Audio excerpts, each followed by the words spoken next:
ಒಂದು ಸುಂದರವಾದ ಹಳ್ಳಿ. ಆ ಹಳ್ಳಿಯಲ್ಲಿ ಒಂದು ಕುಟುಂಬ ಇರುತ್ತದೆ. ಏನೋ ಕಾರಣದಿಂದಾಗಿ ಆ ಒಂದು ಕುಟುಂಬದಲ್ಲಿ ಇದ್ದಂಥ ಮುಖ್ಯಸ್ಥರು ಅಂದರೆ ತಂದೆ ತಾಯಿ ಎಲ್ಲರೂ ತೀರಿ ಹೋಗಿಬಿಡ್ತಾರೆ. ಕೊನೆಗೆ ಅಲ್ಲಿ ಒಬ್ಬ ಉಳಿದಿರುವಂತಹ ಒಂದು 6 ವರ್ಷದ ಬಾಲಕ ತನ್ನ ಹೊಟ್ಟೆಯನ್ನು ತಾನು ಹೇಗೆ ಸಾಗಿಸಬೇಕು ಅನ್ನೋದು ಗೊತ್ತು ಇಲ್ಲದಿರುವಂಥ ಒಂದು ವಯಸ್ಸು. ಏನು ಮಾಡೋಣ, ಏನು ಮಾಡೋದು?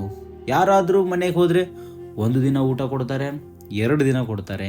ಆಮೇಲೆ ಅದಕ್ಕೆ ಯಾಕಪ್ಪ ನಾವು ಊಟ ಹಾಕೋಣ, ನಮ್ಮ ಮಗನ, ನಮ್ಮ ಸಂಬಂಧಿಕನ, ಈ ರೀತಿಯಾಗಿ ಮಾತಾಡೋಕ್ಕೆ ಶುರು ಮಾಡ್ತಾರೆ. ಆ ಒಂದು ವಯಸ್ಸಲ್ಲಿ ಆ ಹುಡುಗ ಏನಾದರೂ ನಾನು ಕೆಲಸ ಮಾಡಬೇಕು ಅಂತ ಹೇಳಿ ಹಠ ತೊಟ್ಟು ಮುಂದೆ ಬರ್ತಾನೆ. ಹೌದು ವೀಕ್ಷಕರೇ, ಆ ಒಬ್ಬ ಹುಡುಗ ಒಂದು ಕೆಲಸವನ್ನು ಮಾಡೋಕ್ಕೆ ಶುರು ಮಾಡ್ತಾನೆ. ಹೌದು, ಏನಪ್ಪ ಅಂತಂದರೆ ಒಂದು ಗುಜಿರಿಯನ್ನು ಆರಿಸೋಕ್ಕೆ ಶುರು ಮಾಡ್ತಾನೆ. ಗುಜರಿ ಅಂತಂದರೆ ನಿಮ್ಗೆ ಗೊತ್ತಲ್ಲ, ಪೇಪರ್ ಆಯೋದು, ಬಾಟ್ಲಿ ಆಯೋದು, ಇದನ್ನು ತೊಗೊಂಡೋಗಿ ಅಂಗಡಿಗೆ ಕೊಡೋದು, ಏನೋ ಚಿಲ್ಲರೆ ಕಾಸನ್ನು ಅವರು ಕೊಡ್ತಿರ್ತಾರೆ. ಈ ರೀತಿಯಾದ ಕೆಲಸವನ್ನು ಮಾಡ್ತಾ ಮಾಡ್ತಾ ಮಾಡ್ತಾ ಮಾಡ್ತಾ ಅವನು 9 ವರ್ಷದವನು ಆಗ್ತಾನೆ. 9 ವರ್ಷದವನು ಆದಮೇಲೆ ಅವನ ತಲೆಯಲ್ಲಿ ಓಡೋಕ್ಕೆ ಶುರು ಮಾಡುತ್ತೆ, ನಾನು ಬಿಸ್ನೆಸ್ ಮಾಡಬೇಕು ಅಂತ.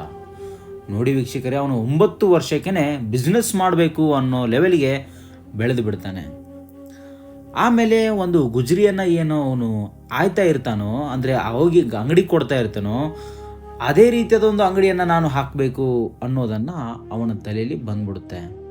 ಗುಜರಿ ಅಂಗಡಿಯವನ ಹತ್ರ ಹೋಗಿ ಹೇಳ್ತಾನೆ, ಅಣ್ಣ, ನಾನು ನಿನ್ನ ಹತ್ರನೇ ಕೆಲಸಕ್ಕೆ ಬರ್ತೀನಿ, ನಂಗೆ ಎಷ್ಟು ಕೊಡ್ತೀಯ ಸಂಬಳ ಕೊಡು ಅಂತ ಹೇಳ್ತಾನೆ. ಗುಜರಿ ಅಂಗಡಿಯವನು ಹೇಳ್ತಾನೆ, ಒಂದಿಷ್ಟು ಸಂಬಳ ಕೊಡ್ತೀನಿ, ಬಾ, ನನಗೂ ಕೂಡ ಕಷ್ಟ ಆಗುತ್ತೆ ಅಂತ ಹೇಳಿ ಅವನನ್ನು ಕೆಲಸಕ್ಕೆ ಕರ್ಕೊತಾನೆ.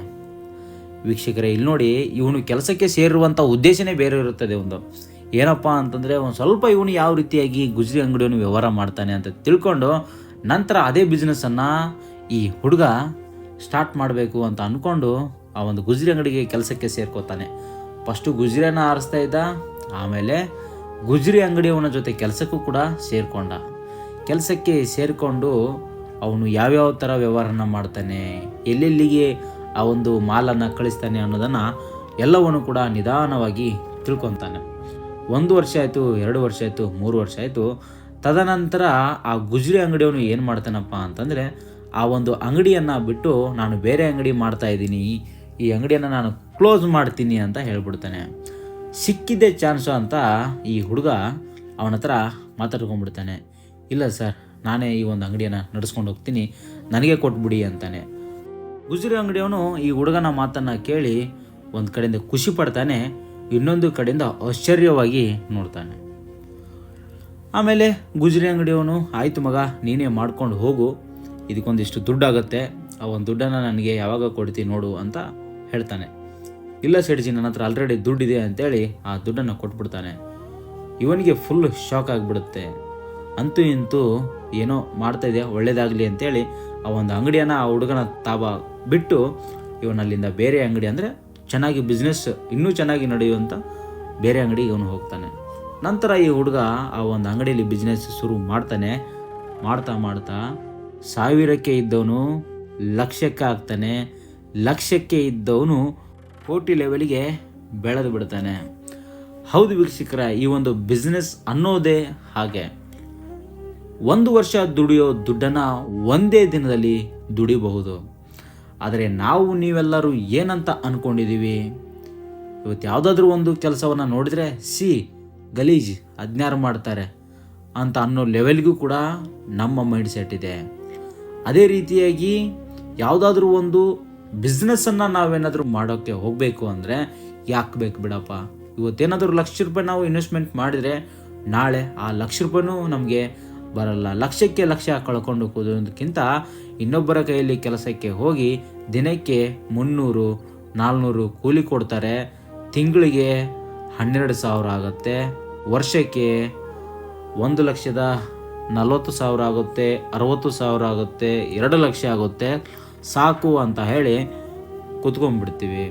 ಆದರೆ 1 ವರ್ಷ ದುಡಿಯೋ ದುಡ್ಡನ್ನು ನಾವು ಬಿಸ್ನೆಸ್ಸನ್ನು ಮಾಡಿದರೆ ಬರೋಬ್ಬರಿ 1 ತಿಂಗಳಲ್ಲಿ ದುಡಿಬೋದು, 1 ದಿನದಲ್ಲಿ ದುಡಿಬೋದು. ಅವತ್ತು ಈ ಹುಡುಗ ಏನಾದರೂ ನಾನು ಬಿಸ್ನೆಸ್ ಬೇಡ, ಇನ್ನೊಬ್ಬರ ಕೈಯಲ್ಲಿ ಕೂಲಿ ಕೆಲಸ ಮಾಡಿದರೆ ಆಯಿತು ಅಂತ ಹೇಳಿ ಇವನ ಏನಾದರೂ ಯೋಚನೆ ಮಾಡಿದರೆ ಇವತ್ತು ಇವನು ಕೋಟಿಗೆ ಇರ್ತಿರಲಿಲ್ಲ. ಹೌದು ವೀಕ್ಷಕರೇ, ನಾವು ಎಷ್ಟು ಹಿಂದೆ ಇದ್ದೀವಿ ಅನ್ನೋದನ್ನು ನಮ್ಮ ಒಮ್ಮೆ ಮನಸ್ಸನ್ನು ನಾವು ಕೇಳಿಕೊಳ್ಳೋಣ. ಅದಕ್ಕಾಗಿ ನಾನು ಈ ಒಂದು ವಿಡಿಯೋ ಮುಖಾಂತರ ನಿಮ್ಗೆ ಏನು ಹೇಳ್ತಾ ಇದ್ದೀನಿ ಅಂತಂದರೆ, ಬಿಸ್ನೆಸ್ ಮಾಡಿ, ನೀವು ಸ್ವಂತ ಉದ್ಯೋಗವನ್ನು ಕಂಡುಕೊಳ್ಳಿ, ಇನ್ನೊಬ್ಬರ ಕೈಯಲ್ಲಿ ನೀವು ಕೆಲಸವನ್ನು ಮಾಡಿ, ಆದರೆ ಎಷ್ಟು ದಿನ ಮಾಡಬೇಕು ಅನ್ನೋದನ್ನು ನೀವು ಮೊದಲು ತಿಳಿದುಕೊಳ್ಳಿ.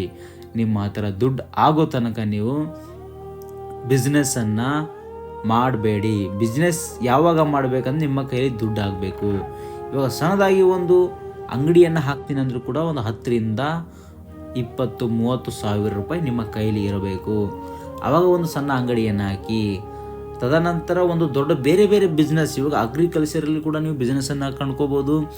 ಅದೇ ರೀತಿಯಾಗಿ ಯಾವುದಾದ್ರೂ ಒಂದು ಅಂಗಡಿಯನ್ನು ಇಡೋದ್ರ ಮೂಲಕ ನೀವು ಬಿಸ್ನೆಸ್ಸನ್ನು ಕೊಂಡ್ಕೋಬೋದು.